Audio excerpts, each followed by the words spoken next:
আসসালামু আলাইকুম এভরিওয়ান। আশা করি আপনারা ভালো আছেন। আমিও আলহামদুলিল্লাহ ভালো আছি। আমরা যমুনা সেতুতে যাচ্ছি। যমুনার দিকে আমরা রওনা দিছি। আমরা খুবই কাছাকাছি আছি। আগে থাকতে প্রস্তুতি নিতে পারি নাই গাড়ির সংকটের কারণে। আমরা যমুনা সেতুর খুবই কাছাকাছি আছি। আমরা কিছুক্ষণের মধ্যেই যমুনা সেতুতে পৌঁছে যাব ইনশাল্লাহ। আমার খুব একটা শখ ছিল আমি যমুনা সেতু দেখব। আমি তো আসলেই সময় করে উঠতে পারিনি, এই জন্য যমুনা সেতুতে আসা হয়নি।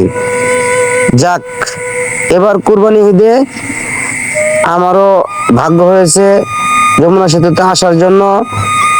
আপনাদেরকেও পাশাপাশি দেখানোর ভাগ্য হয়েছে। আলহামদুলিল্লাহ, আল্লাহর অশেষ মেহেরবানি। তো আমরা যেখানে টোল দেয় সেখানে যাচ্ছি, ঢুকে পড়তেছি আমরা।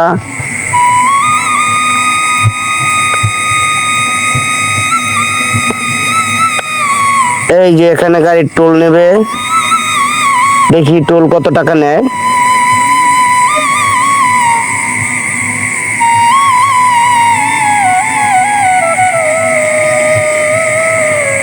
ও, মাইক্রো গাড়ি 600 টাকা টোল নিল। হয়তো বাইক নিয়ে আসলে হয়তো আরো কম নিবে। বাইকে মনে হয় আমার জানা সত্ত্বে 200 টাকা টোল। যাই হোক, তাও শোনা কথা আমার সঠিক জানা নেই।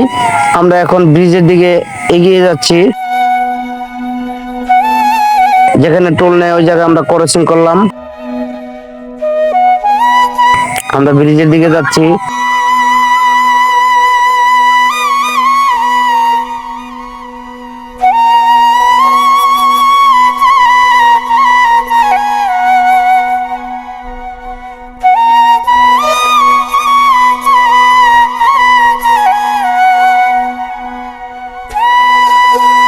আমরা যমুনা সেতুতে পৌঁছে গেছি। আলহামদুলিল্লাহ, আমরা সেতুতে উঠে গেছি। সেতু থেকে আমরা সামনে এগোচ্ছি। আমরা এখন সিরাজগঞ্জে যাচ্ছি।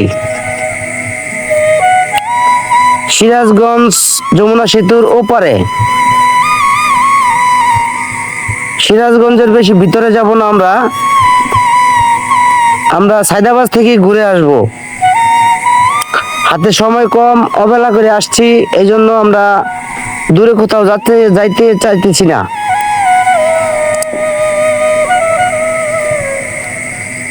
দেখুন, আমরা ব্রিজে আছি।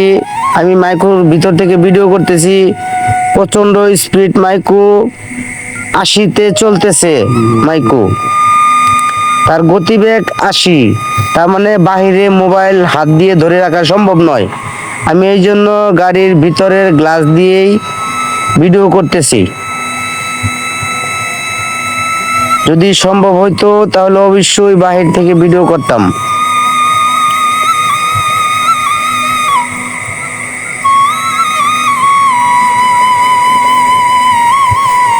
আমরা প্রায় সেতুর মাঝ বরাবর চলে আসছি।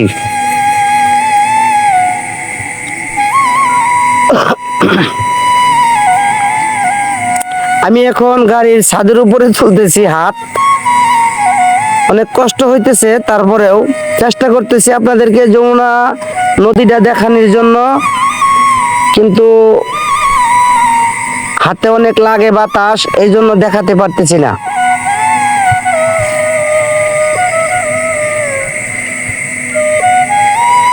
এই যে 2 লাইনের সেতু।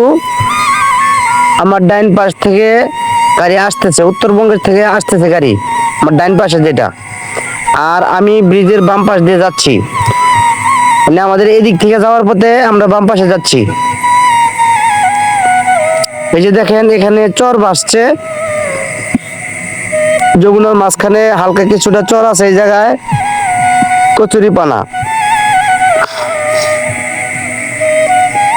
যদি নামার মতো সুযোগ থাকতো তাহলে অবশ্যই ব্রিজে আমি ভিডিও করতাম, কিন্তু আমার কাছে বাইক নাই, এই জন্য আমি নামতে পারি নাই। অন্যের বহনে চড়ে তো আর নিজের আশা করা যায় না। দেখছেন 80-তে চলতেছে, গতি দেখছেন কতটুক। আপনাদেরকে আইল্যান্ডে দিয়ে গতি দেখাইলাম যে কতটুক স্পিডে গাড়ি চলতেছে।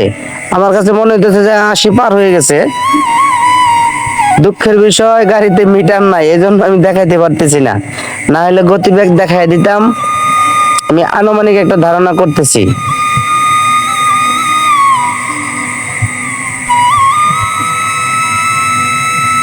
আমরা মাঝ বরাবর পার হয়ে গেছি।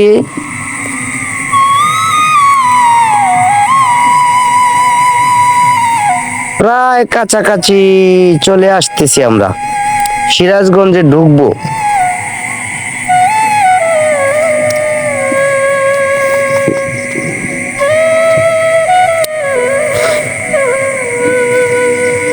তবে যদি বাইক থাকতো অবশ্যই আমি মাঝখানে দাঁড়িয়ে কিছু ভিডিও বানানোর চেষ্টা করতাম।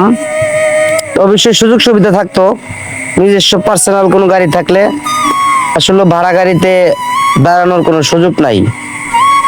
যাত্রী পরিবহন তো আর অন্য অন্য যাত্রী আছে, এই জন্য আমাকে দেখার সুযোগ করে দেয় নাই। চেয়েছিলাম, ড্রাইভারের সাথে আলাপ করেছিলাম যে মামা একটু 5 মিনিটের জন্য দাঁড়ানো যাবে কিনা। ড্রাইভার দাঁড়ায় নাই, বলে যে না মামা, অন্য অন্য যাত্রীর অসুবিধা হবে। এই তো আমরা ব্রিজ থেকে নেমে যাব, আমরা সিরাজগঞ্জে চলে এসেছি।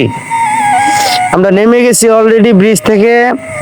সামনে সিরাজগঞ্জ ব্রিজের শেষে টোল দেখা যাচ্ছে, আমরা টোল পার হয়ে যাব ইনশাল্লাহ। কিছুক্ষণের মধ্যেই আমরা পৌঁছে যাব সিরাজগঞ্জ। একদম পৌঁছে গেছি আমরা সিরাজগঞ্জের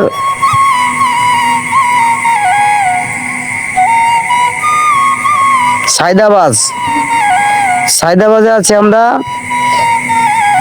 সায়দাবাজ বাস টার্মিনালে নেমে যাব, তারপরে আমরা আর ওইদিকে যাব না, কেননা প্রায় সন্ধ্যা হয়ে যাইতেছে, এত দূরে যাওয়া সম্ভব না। রাত্রের ব্যাপার স্যাপার বুঝে নিতে, অন্ধকার হয়ে গেলে সমস্যা। যেহেতু নতুন জায়গা, আমি আর এখানে আসিনি কখনো। বাইরের ভিউটা দেখেন, রাস্তার পাশে যে গাছগুলা কত সুন্দর, সবুজ শ্যামল, খুব সুন্দর জায়গা। আলহামদুলিল্লাহ, আমরা এখানেই ভিডিও স্থগিত করে দিব। আর যারা যারা আমার ভিডিওটা দেখবেন, বেশি বেশি করে লাইক কমেন্ট শেয়ার করে দিবেন, আমার পাশে থেকে সাপোর্ট করবেন। পরবর্তী যেন আপনাদেরকে এর চেয়ে আরো ভালো ভিডিও উপহার দিতে পারি, সেজন্য আমাকে দোয়া করবেন। আসসালামু আলাইকুম।